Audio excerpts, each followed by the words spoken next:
ہم یہ دھرنا P T I کے خلاف نہیں دے رہے، بلکہ ہمارا یہ دھرنا ہوگا کے الیکٹرک کے خلاف۔ دیکھیں کے الیکٹرک ایم کیو ایم کیا کہتی ہے کہ 2006 اور 7 کے الیکٹرک کے خلاف کرنا ہے تو آپ کراچی کے ریپریزنٹیو ہی ہیں، کے الیکٹرک کے باہر دھرنا دیجئے، پارلیمنٹ کے باہر دھرنا دینے کا جواز کیا ہے؟ میں عرض کرتا ہوں، دیکھیں کہ ایم کیو ایم پاکستان نے آج سے غالباً 8 یا 10 دن پہلے سندھ اسمبلی کے باہر بھی کے الیکٹرک کے خلاف، لو شیڈنگ کے خلاف اور سندھ حکومت کے نہالے کے خلاف دھرنا دیا۔ اب ہم اس فیس کو آگے بڑھانا چاہتے ہیں اور اس لیے ہم اب پارلیمنٹ کے سامنے آ رہے ہیں تاکہ تمام مقتدر حلقے بھی اور تمام وفاقی سیاسی جماعتیں بھی وہ بھی اس بات کو سنیں کہ ہم کیا نوٹ کروا رہے ہیں۔ کے الیکٹرک کیا صورتحال ہو رہی ہے رانا بھائی؟ اگر آپ یہ دیکھیں کہ کے الیکٹرک ایک مافیا کے طرز پہ کام کر رہی ہے، کے الیکٹرک نے ریاست کے اندر اپنا ریاست بنا رکھا ہے۔ اگر آپ گزشتہ 5 سال کی کارکردگی اٹھائیں، آپ سب نے دیکھا ہوگا کہ سال میں 3 دفعہ ایک میجر بریک ڈاؤن ضرور ہوتا، بلیک آؤٹ پورا کراچی ہو جاتا، نمبر 1۔ نمبر 2، بارش کا پہلا قطرہ پڑتا ہے، کراچی کے تقریباً 1800 میں سے 1200 فیڈر ٹرپ کر جاتے ہیں۔ نمبر 3، ہمیشہ ہر سال یہ الزام لگاتی ہے کہ الیکٹرک کی ہمیں سوئی گیس ہمیں سوئی گیس نہیں مل رہی سوئی گیس والوں سے، کبھی الزام لگاتی ہے کہ پی ایس او ہمیں گیس فرنس آئل نہیں دے رہا۔ اس دفعہ ہم نے مکمل طور پہ مانیٹر کیا اور ہم نے دیکھا، ہماری پہلے وزیر اعظم صاحب سے ملاقات ہوئی، آپ کے علم میں ہوگا کہ خالد مقبول صدیقی بھائی کے قیادت میں ایم کیو ایم کے تمام اراکین قومی اسمبلی پرائم منسٹر سے ملاقات کی، انہوں نے تاکید کی جسے کہتے ہیں عمر ایوب صاحب کو، اور ایک کانفرنس میں منعقد ہوئی جس کے اندر پی ٹی آئی کی بھی اراکین اسمبلی، جی ڈی اے کے بھی موجود تھے، ایم کیو ایم کے موجود تھے، لیکن ہم اس سے مطمئن نہیں ہوئے۔ کیوں؟ کیونکہ دیکھیں کے الیکٹرک نے یہ الزام لگایا کہ ہمیں ایس ایچ جی والے گیس نہیں دیتے۔ ہم نے انویسٹیگیٹ کیا، پتہ لگا کہ ان کو 140 ایم سی ڈی ایف روزانہ کی بنیاد پہ گیس ملتی تھی، اسے وفاقی حکومت نے بڑھا کر 280 ایم سی ڈی ایف کر دیا۔ انہیں جسے کہتے ہیں این ٹی ڈی سی کی طرف سے 650 میگا واٹ بجلی ملتی تھی، اسے بڑھا کے وفاق نے 800 میگا واٹ کر دیا۔ تو ہونا کیا چاہتے کہ صورتحال میں بہتری آنی چاہیے تھی، لیکن نہیں۔ اور صرف فرنس آئل چونکہ مہنگا ملتا ہے تو کے الیکٹرک نے الزام لگا دیا پی ایس او پہ۔ پی ایس او کا کیا نوٹیفیکیشن آیا، ہم نے خود رابطہ کیا، پتہ لگا کہ اکارڈنگ ٹو دا رول کے الیکٹرک کو 30 ڈیز پہلے، 30 دن پہلے فرنس آئل کی ریکویسٹ کرنی چاہیے۔ انہوں نے ریکویسٹ کیا کہ 10 دن پہلے ریکویسٹ کی۔ اس کا مطلب فالٹ کہاں ہے؟ کے الیکٹرک پہ۔ اب جو اربوں روپے میرے اور آپ کے کراچی کے عوام کی جیبوں سے اوور بلنگ کے نام پہ جو اربوں روپے جمع کرتے ہیں، وہ پیسے جا کہاں رہا ہے؟ ہونا کیا چاہیے کہ جو پیسے آپ کماتے کراچی شہر سے، اس کو آپ ری انویسٹمنٹ کریں۔ ری انویسٹمنٹ کس صورت میں؟ کہ آپ اپنے جنریشن سسٹم کو بہتر کریں، آپ اپنے ڈسٹریبیوشن سسٹم کو بہتر کریں، آپ اپنے سسٹم اپ گریڈ کریں۔ آج بھی وفاقی حکومت، جب ہم نے وزیر اعظم سے ملاقات کی تھی، اس کے بعد وفاقی حکومت نے کیا کہ الیکٹرک آفر کیا، ہم آپ کو 500 میگا واٹ اور دیتے، لیکن کیا پتہ لگا کہ ان کا سسٹم اپ گریڈ نہیں ہے، وہ اس قابل نہیں پڑا ہوا ہے کہ اس کو مطلب وہ 500 میگا واٹ لے بھی سکے۔ اور اب ایک نیا الزام پینڈورا باکس کھول دیا، انہوں نے کہا، کیا کہنا شروع کر دیا کہ جی ہمارے بن قاسم گریڈ اسٹیشن میں کہیں نہ کہیں فنی خرابی پیدا ہو رہی ہے۔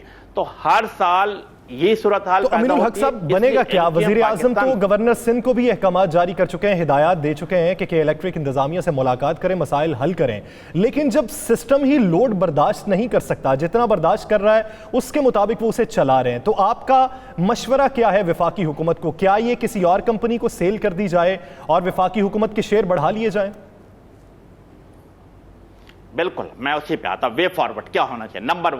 نمبر ون ہونا چاہیے کہ پارلیمانی کمیٹی تشکیل دی جائے جو کہ الیکٹرک کے معاملات کو دیکھے کہ ان کے انکمنگ آمدنی کتنی ہے اور وہ ری انویسٹمنٹ کتنے کریں، نمبر 1۔ نمبر 2، بالکل میں آپ کے اس بات سے 100% اتفاق کروں گا کہ آپ نے جو مشورہ دیا ہے، جو آپ نے بات کی، کراچی کے عوام کے دل کی آواز ہے کہ کے الیکٹرک کی موجودہ انتظامیہ کو برطرف کیا جائے اور اس کی جگہ پہ نئے انتظامیہ لے جائے جو صاف و شفاف طریقے سے کام کرے اور تمام چیزیں منصفانہ جیسے کہتے ہیں کرسٹل کلیئر طور پہ نظر آئے کہ کتنے پیسے وہ کما رہے ہیں، کتنے پیسے ری انویسٹمنٹ کر رہے ہیں، کتنے پیسے وہ ڈسٹریبیوشن پہ لگا رہے ہیں، کتنے کیا چیزیں وہ سسٹم اپ گریڈ کر رہے ہیں۔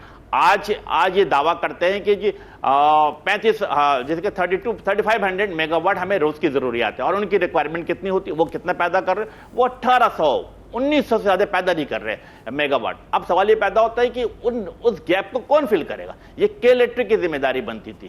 وفاقی حکومت سے جتنا کچھ ہو سکتا تھا وہ اپنی کوشش کر رہی ہے۔ اسی طریقے سے NEPRA is a regulatory body to look after all those thing, لیکن میں سمجھتا ہوں کہ نیپرا کی کارکردگی پر بھی سوالیہ نشان ہے. ہم تو بالکل کل پھر آپ جا رہے ہیں نیپرا نے جو کل عدالت لگانی ہر سٹیک ہولڈر کو بلایا، کل پھر جا رہے ہیں وہاں پہ آن لائن شرکت کریں نا وہاں پہ؟ بالکل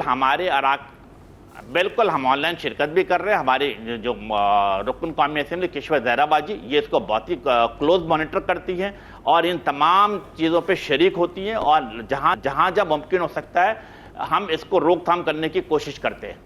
اچھا امین بھائی، یہ تو ہو گیا کے الیکٹرک کا معاملہ.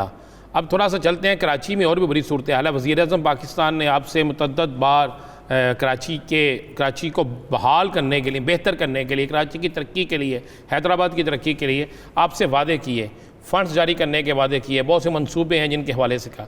آج کے دن تک وہ ہوتے نظر نہیں آ رہے. اگر یہ مزید کتنا آپ سمجھتے ہیں ٹائم دینا چاہیے کہ اگر یہ اتنی دیر میں ہو جائے تو ٹھیک ہے، نہیں تو پھر آپ حکومت سے علیحدہ ہو جائیں گے؟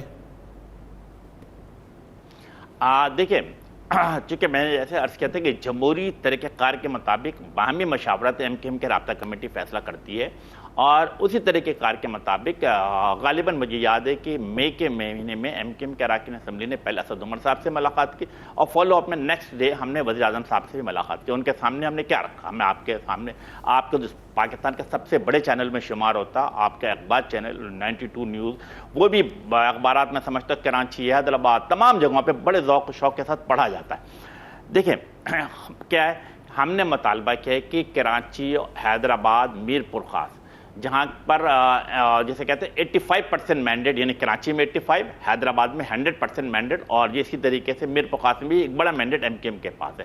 ہم نے ان سے کہا کہ ہند کی صوبائی حکومت نے تعصب کی بنیاد پر، سیاسی انتقام کی بنیاد پہ تمام ترقیاتی کام میں منجمد کر رکھے ہیں.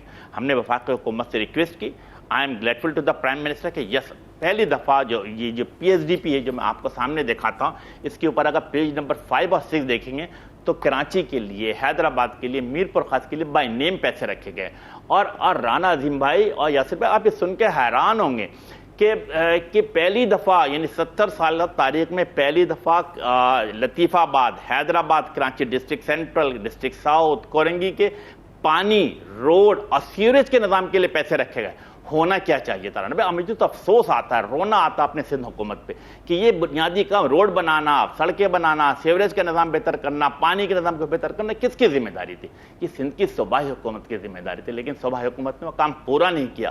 آج تو بحالت مجبوری ہم نے وفاق سے ریکویسٹ کی. اگر یہ کام سندھ حکومت امین الحق صاحب، جب آپ یہ سمجھ رہے ہیں کہ وفاقی حکومت آپ کے ساتھ تعاون ٹھیک طریقے سے کر رہی ہے، سندھ حکومت نہیں کر رہی، تو آج ہی APC بلائی گئی کراچی میں، تو آپ نے اس میں شرکت بھی کی ہے. ایک طرف آپ اتحادی ہیں وفاقی حکومت کے، دوسری طرف ان کے جو سیاسی مخالفین ہیں ان کے ساتھ بھی رابطے ہیں. دیکھیں میں عرض کروں، دیکھیں اس میں دو چیزیں. سب سے پہلے جو وفاقی حکومت جو ترقیاتی منصوبے رکھ رہی ہے وہ ہمارے توقعات سے کم رکھ رہی ہے. میں بار بار یہ بات واضح کر دوں، لیکن یس، سندھ حکومت کے مقابلے میں بہرحال وفاقی حکومت مختلف منصوبے پہ کام کر رہی ہے. گرین لینڈ کا منصوبہ ہو، K4 کا منصوبہ ہو، یس اس پہ کام جاری ہے.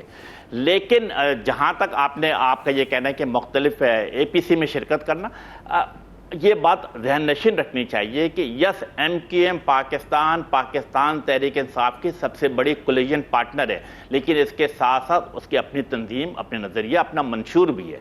اور اس منشور نظریے کے تحت وہ اگر کسی جگہ محسوس کرتی ہے کہ کسی فورم پہ اسے بلایا جاتا ہے، اس فورم پہ جاتی ہے. اور اس پہ کیا ہے، دیکھیں جب JUI کا یہ بالکل ٹھیک ہو گیا.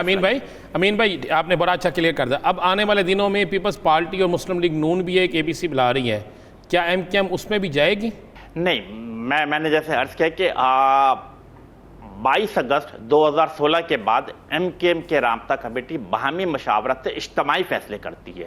اگر یہ دعوت نامہ آئے گا تو MKM کی رابطہ کمیٹی بیٹھے گی، مشاورت کرے گی، پھر فیصلہ کریں گے. لیکن یس، ہم جن فورم پہ جاتے ہیں، رانا عظیم بھائی، یاسر صاحب، کہ 18ویں ترمیم، یس ہم کھل کے اپنا موقف بیان کرتے ہیں. نیشنل فائننس کمیشن، اس کے ساتھ PFC یعنی کہ پروونشل فائننس کمیشن کی تشکیل کی کھل کے بات کرتے ہیں. ہم آرٹیکل 140A کی بات کرتے ہیں کہ لوکل گورنمنٹ کو مضبوط کیا جائے. تو جہاں ہمیں اس فورم پہ بات کرنی ہوتی ہے، ہم کسی بلا خوف و خطر اس پہ گفتگو کرتے ہیں اور قائل کرنے کی کوشش کرتے ہیں. الحمدللہ میں سمجھتا ہوں کہ اب بڑے تعداد میں. امین بھائی یہ تو ہو گیا. مجھے یہ بتائیں، آپ وفاقی حکومت کا حصہ ہیں اور سب سے بڑے پارٹنر بھی ہیں، کیا یہ جو باتیں چل رہی ہیں -1 والی، اور یہ چل رہی ہیں کہ شاید جو حکومت کے ساتھ اتحادیاں ہیں وہ حکومت سے ناراض ہیں، وقت آیا تو وہ حکومت کو چھوڑ دیں گے، کوئی ایسا معاملہ نظر آتا ہے؟ آپ وفاق کے اندر ہیں اور بڑا سیاسی آپ کا ویژن بھی ہے. دیکھیں ذاتی طور پر میں سمجھتا ہوں کہ یس پارلیمنٹ جو بھی منتخب ہو اس کو 5 سال مکمل ہونا چاہیے، اور میں بڑا مطمئن بھی ہوں کہ اگر میں پچھلے 3 پارلیمنٹ کو دیکھتا ہوں تو الحمدللہ انہوں نے اپنے 5 سال مکمل کیے. تو یس پارلیمنٹ کی سپریمیسی جمہوری روایت کو قائم و دائم رکھنے کے لیے میں سمجھتا ہوں کہ پارلیمنٹ کو ہر صورت میں 5 سال مکمل کرنے چاہیے. اور اس کا فیصلہ کہ پارلیمان لیڈر کون ہوگا، میں سمجھتا ہوں کہ پی ٹی آئی کو سب سے زیادہ اکثریت ملی ہے، اس کے لوگ آپس میں فیصلہ کریں گے ان کا پارلیمانی لیڈر کون ہے. میں اتحادی ساتھ ہیں سارے، اعتماد حاصل ہے، اتحادی ساتھ ہیں. دیکھیں ایز فار از دیکھیں جہاں تک ایم کیو ایم کا کنسرن ہے، میں چونکہ ایم کیو ایم کے ایک ذمہ دار ہونے کے ناطے، ایک سیاسی ورکر ہونے کے ناطے، ہم نے چونکہ ایک ایگریمنٹ کیا، ایم او یو سائن کیا ہے پی ٹی آئی کی حکومت کے ساتھ، تو ہم ان کے ساتھ کھڑے ہیں، کندھے سے کندھے ملا کر کھڑے ہیں. پیپلز پارٹی آپ کے خلاف بڑی سخت کارروائیاں کر رہی ہے، کراچی میں سارا کچھ ہو رہا ہے، تو پیپلز پارٹی کے خلاف کوئی تحریک چلانے کی کہ کراچی بچاؤ کو اس معاملے میں تحریک چلانے کے حوالے سے کوئی ایم کیو ایم فیصلہ کر رہی ہے؟ دیکھیں یہ پیپلز پارٹی کی جو صوبائی حکومت ہے یہ پچھلے 13 سال سے صوبائی حکومت میں موجود ہے، اور اگر اوورال 70 سے لے کر آج تک دیکھیں تو پاکستان پیپلز پارٹی نے 7 باریاں مکمل کی ہیں، 7 ٹائم منتخب ہوتی چلی آ رہی ہے. لیکن کراچی ہو، حیدرآباد ہو، لاڑکانہ ہو، بدین ہو، میرا خیال ہے ایک پروجیکٹ دکھا دیں، مثالی پروجیکٹ دکھا دیں، کہیں نظر نہیں آتا. الحمدللہ اب سندھ کے عوام خود پاکستان پیپلز پارٹی کے خلاف رفتہ رفتہ اٹھ کھڑے ہو رہے ہیں. یس ایم کیو ایم پاکستان جمہوری طریقے سے پاکستان پیپلز پارٹی کا صوبہ سندھ میں مقابلہ کر رہی ہے. وہ تمام جسے کہتے ہیں کہ ہمیں تمام ترقیاتی کام میں منجمد کر دیے گئے ہیں. ہمارے کارکنان کے خلاف ایف آئی آر کاٹی جاتی ہے، ان کے سی ٹی ڈی کے جو لوگ ہیں ہمارے کارکنان کو اٹھاتے ہیں. لیکن ایم کیو ایم جمہوری روایت کے عین مطابق تمام سیاسی میدانوں میں پاکستان پیپلز پارٹی کا مقابلہ کرتی چلی آ رہی ہے. صاحب آپ اقتدار میں، کراچی میں آپ کی جماعت اقتدار میں ہے، وسیم اختر صاحب ہر وقت رونا روتے ہیں فنڈز کا. 43 ملی لیٹر بارش ہوئی ہے اور پورا شہر اس میں ڈوب گیا ہے، اور ساتھ ہی ساتھ نالوں کی صفائی بھی نہیں ہوئی. کتنا عرصہ فنڈز نہ ہونے کا موقف اپنا کر عوام کو رام کیا جا سکتا ہے؟ اگلے الیکشن میں تو پھر عوام چاہے گی کہ جو فنڈز دے سکتے ہیں اسے پھر اقتدار میں لے آیا جائے. رانا جی میں بالکل آپ صحیح فرما رہے ہیں کہ یس فنڈ کا رونا بالکل ہم روتے ہیں، اختیارات کا رونا بھی روتے ہیں، لیکن یہ ایک حقیقت ہے کہ 2013 میں لوکل گورنمنٹ ایکٹ میں تبدیلی کر وہ تمام جسے کہتے ہیں ریونیو جنریٹ کرنے والے ادارے جو کہ پہلے کے ایم سی کے پاس ہوا کرتے تھے وہ سندھ حکومت نے اپنے پاس لے لیا. نمبر 1. نمبر 2 چونکہ ہمارے پاس وسائل کی کمی ہے تو ہم نے اس کے وسائل کی کمی کو کیسے پورا کر رہے ہیں. ایم کیو ایم پاکستان نے آج سے 3 دن پہلے رابطہ کمیٹی کا اجلاس بلایا، اپنے تمام یو سی چیئرمین، اپنے ڈسٹرکٹ چیئرمین، میئر، کونسلر اور اپنے تمام ذمہ داروں کو گراؤنڈ پہ اتارا کہ جہاں جہاں پہ پانی مسئلہ کھڑا ہو رہا ہے ہم اگر اپنے عوام کے ساتھ کھڑے ہوں گے، عوام کے درمیان موجود رہیں گے تو یقیناً عوام کا اعتماد ہم پر رہے گا. اور ہم اسی طریقے سے کام کر رہے ہیں کہ عوام کے درمیان میں موجود رہتے ہیں، ان کے آواز کے ساتھ آواز ملا کر آگے چلتے. اور یہی وجہ ہے کہ پچھلے 3 دہائیوں سے M Q M Pakistan Sindh کے شہری علاقوں میں کامیاب امین الحق صاحب جو کے ایم سی ہے اس نے کام تو ترقیاتی کراچی کے ہی کر رہے ہیں نا، اگر فنڈز نہیں ہے تو کے ایم سی کا بجٹ کیسے پیش ہو گیا؟ دیکھیں انفارچونیٹلی میں آپ کو عرض کروں کہ کراچی نے میرا خیال ہے کہ ابھی 2-4 دن پہلے جو اپنا بجٹ پاس کیا ہے وہ غالباً 26 ارب کچھ روپے کا بجٹ ہے. اس میں ایک بڑا اماؤنٹ جو ہے وہ کیا کہتے ہیں تنخواہوں پہ چلا جاتا ہے. ترقیاتی کاموں کے سلسلے میں 208 جسے کہتے ہیں یو سی موجود ہے. اگر آپ ان چیزوں کو ڈسٹریبیوٹ کریں گے تو آٹے میں نمک کے برابر پیسے آتے کسی بھی یو سی میں. یہ بنیادی طور پہ ذمہ داری کس کی بنتی ہے؟ سندھ حکومت کی بنتی ہے کہ سندھ حکومت ٹرانسپورٹ کے نظام کو بہتر کرے، سندھ حکومت روڈ کے نظام کو بہتر کرے، سندھ حکومت سیوریج کے نظام کو بہتر کرے، سندھ حکومت پانی کے نظام کو بہتر کرے. لیکن کراچی کے عوام پانی کے بوند بوند کو ترس رہے ہیں. ایک آخری سوال کا جواب دے دیں. جی آئی ٹی ایک جی آئی ٹی تھی، اس کی کو 12 رپورٹیں ہیں مختلف لوگوں کے پاس ہیں، اور ایم کیو ایم کو قتل کرنے کے حوالے سے بھی کچھ کہا گیا کہ پیسے دیے گئے ذوالفقار مرزا کی طرف سے. یہ کافی چیزیں چل رہی ہیں، تو آپ کیا ان کسی ایک جی آئی ٹی پہ بات کرنا چاہیں گے کہ کون سی جی آئی ٹی ٹھیک تھی؟